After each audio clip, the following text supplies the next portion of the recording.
Hi, today we are going to read Joey Pigza Swallowed the Key by Jack Gantos. Chapter 2. Chapter 2 is called Family Tree. My dad ran off when I was in kindergarten, and my mom went after him. My grandmother raised me until this past summer. That's when my mom finally stopped trying to get my dad turned around and remembered about me. One morning she rang the doorbell. "Who's there?" I yelled, and when Grandma and I yanked open the door, a stranger was standing on the porch mat, like one of those church ladies dressed in shiny shoes and a Sunday hat. "I'm so sorry for being gone so long," she said. "I'm sorry you're back," Grandma snapped and shoved me out of the way with her elbow, which nearly jammed my Tootsie Pop down my throat. "I just want to smooth things out," said the lady, who was my mom. "I've heard this all before," Grandma shouted, and shoved me back again, because I kept sticking my head around her hips so I could see what was going on. I really wasn't sure what either of them was talking about because I didn't recognize the lady. Then she pushed the door open and took one big giant step right into the living room before anyone could say she could. "Hi, Joey," she said. "I'm your mom." When she reached out and tried to touch my head, I ducked away and said I wasn't sure she was my mom because I didn't even remember what she looked like. She got an awful pain across her face, and I figured she must be my mom because no stranger would have been so hurt by what I had just said. But she didn't crumble. Instead, she started walking all through the rooms, just shaking her head at the way Grandma and I kept things. "Now that I'm back," she said, "things are going to change around here. No more living in a pig pen." Then right away she started making up new rules and trying to take control of me and Grandma and the house. I didn't like her at all. And during those first weeks she was back, we all fought pretty good. I was a wired mess by the time Mom came back to live with me and Grandma. By then, everyone thought my grandma was the nutty old lady responsible for my bad behavior. But I am how I am because Grandma was born wired, and my dad, Carter Pigza, was born wired, and I followed right behind them. It's as if our family tree looks like a set of high-voltage wires strung across a field from one steel tower to the next. Grandma all the time said I was just like my dad, bouncing off the walls 24 hours a day. But he hasn't yet bounced in our direction, so I guess he is still bouncing around elsewhere. Grandma said he bounced over to Pittsburgh, but someday he might spring back and just bounce right through our front door. I wish he would, because I only just hear about him now, and I'd like to see for myself what he is like. I have one of those wind-up cars with twisty wheels when it bumps into things,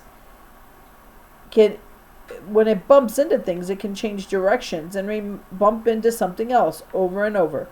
When I play with it, I always think my dad is steering, eyes spinning in his head and his foot all the way down on the gas. My toy cars get drained. And stop, but I'm guessing that he never winds down. He just keeps on smashing into buildings and signs and parked cars. I figure we got a lot in common because once when Grandma was in a sudden good mood, she said to me, as a helpful warning, "Joey, I want you to pull your act together. You don't want to turn out like your father." "Do you?" "Can I get back to you on that?" I yelled as I tried to run off. "Listen to me," she said, grabbing me as I ran by. "Your dad's such a nervous wreck he couldn't stand still long enough to line up for free medicine down at the clinic." Then Grandma held me by the ears, and I lifted my feet off the floor until I wiggled like a snake and screamed, and she let go. People who blame Grandma for my behavior are unfair to think that she was really the crazy one, and I was innocent. It was more that we were whacked-out partners. We zipped around the house and slapped at each other like one of those world wrestler tag teams. I'd be the Hulk and she'd be Dr. Doom, and when the phone rang, we'd run at it and screaming and yelling and slam into each other. And by the time one of us got the upper hand, the other person on the other end had freaked out and hung up. And nothing in the house was ever finished or cleaned up right. A jigsaw puzzle of ancient Egypt outlined the dining room table with extra pieces piled up like pyramids, spilling over onto the floor. I had stacks of homework, and I had forgotten, and drawings of my grandmother's face on big locust bug bodies all taped to the floors, as if she'd been squashed by a truck. I stuck wet leaves over the windows, glued my stuffed animals to the chairs, hid all the other oven doorknobs and dead plant pots, and made huge string spider webs between the doorknobs and ceiling lights and floor vents. Every now and again, I'd catch Grandma in a web and she'd get tangled up. "Help me! Help me!" she'd squeak like the fly with the human face in that crazy bug movie. Sometimes she could be funny, but not often. Most times she'd just get mad and keep after me, non-stop, and complain about everything I did. "Don't touch, don't wiggle, don't run, don't yell," she'd bark out. No matter what I'd touch or said or did, I felt like I was in a cartoon hell, standing on hot coals with little red devils poking me in the bottom with pitchforks as I jumped from one fiery place to another. Even the words I spoke scalded my tongue, and if by accident I'd sit still for a minute and just vibrate, she'd complain anyway. She could yell at me and knit at the same time. She'd get those needles going as if she was fighting off the Three Musketeers all at once. And before long, she'd have a strip of wool that could reach around our block of row houses and be tied in a bow. But it never amounted to anything. Everything started became nothing finished, and all her projects and my homework and hobbies just ended up in piles collecting dust.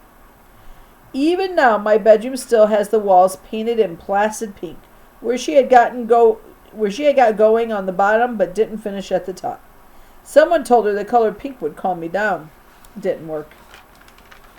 Until Mom returned, my bed was pushed over in the corner along with the chair and splintered dresser drawers with the peeled off fake wood grain. Old newspapers were spread over the sheets to keep off paint, but I'd been using them as a blanket. Sometimes I think if Grandma had finished painting that pink on everything, I might have calmed down. I used to sit in my closet, pry open the paint can, and stare into the shiny pink circles, and was mesmerized for hours. Or maybe just minutes, I could never tell. But if you believe a color gave off a feeling, then I think it's true that pink gives off lots of calm. Maybe that pink just wasn't pink enough, because before long, I'd turn into my wired self again. After Mom came back this past summer and started to organize things, Grandma got worse. She got meaner, and I think it was because she didn't like rules either. I had to stay with her when Mom went to work, and she began to scare me. About a month before school started, she was mean all morning as usual, and in the afternoon. Instead of settling down to knit, she kept getting meaner and meaner. Finally, she got so mad at me for bouncing around, she threw everything out of the refrigerator and yanked out the shelves and flung them across the floor.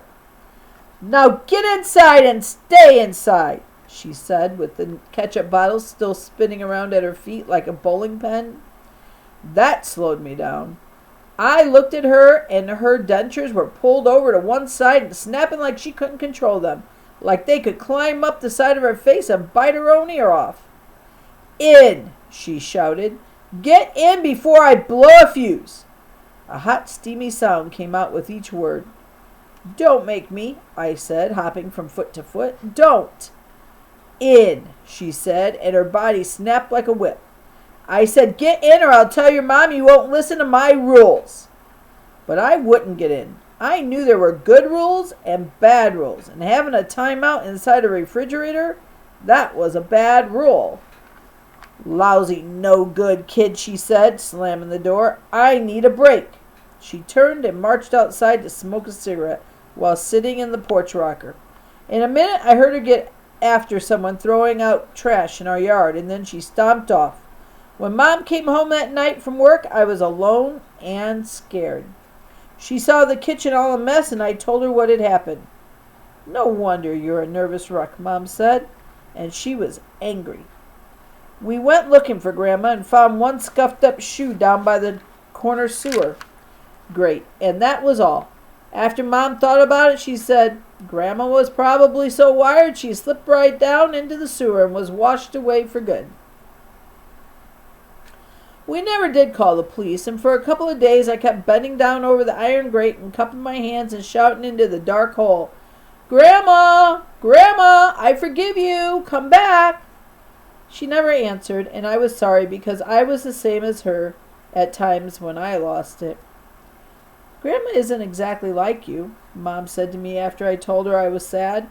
The difference is she's more active in the mouth, and you're more active in the feet. Grandma was always saying the wrong, hurtful things for half the day. Then she spent the other half of the day apologizing. She has a hyperactive mouth, my mother said. You know how many times you can't how sometimes you can't stop your feet from moving or swinging on the doors or jumping on the bed? Yes, I said, hanging my head and scratching at the dry patch on my scalp, and I had already rubbed bald and a little bloody. Mom pulled my hand away and held it between hers. Well, your grandmother can't help it, she can't help but say things like, you don't know what you're doing. You're ruining everything. You never listen to me. I always said you were as dumb as dirt. Mom was right. Grandma would just get so excited about being mean that one thing would lead to another and another.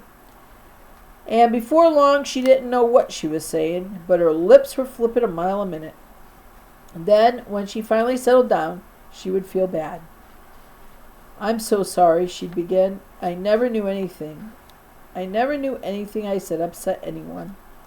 You all shouldn't listen to me. You know I'm just a nasty, trash-talking old fool. She'd say the same thing over and over again. She should have been on meds, too.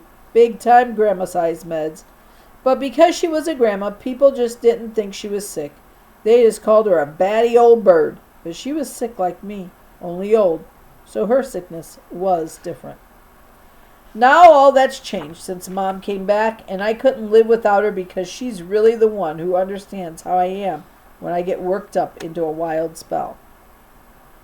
Like yesterday before school when I was playing stuntman in the early morning, I was diving from the top of the stepladder Mom had left up to change the burned-out ceiling light. I belly flopped onto the couch, then bounced onto the floor. She woke up and in seconds pinned me down and pressed her face to mine and said, So what's up, Doc? You gonna be even or odd today? Can I get back to you on that? I said, trying to squirm away. Then suddenly she held out both fists in front of me. Pick one, she said. I did, and my pill was in her hand. It is always in her hand, like she is some kind of magic Pez Med dispenser. See, she said calmly, and stroked my head. You know how to choose what's good for you. So are you going to put that ladder away? Yeah, I said, laughing, and got to my feet. I swallowed my pill without water and could feel it roll, then stumble, then roll a little more, then stumble all the way down my throat and vanish into my belly. Then I picked the ladder up and darted across the room, but my aim was off and I slammed into the door jamb. That jarred me. Then I tried it again and again until I nearly had all the paint chipped off around the dented woodwork, and she just let me keep on trying until I finally got the ladder and the opening lined up just right and stumbled through and plowed into the kitchen table and knocked the plastic rooster salt and pepper shakers to the floor. Even when you were a baby, you had a hard time getting a square peg into a square hole, she called out from behind me. Remember rule number 1, slow down and think about what you're doing. Mom is big on rules for me. And that's the end of chapter 2.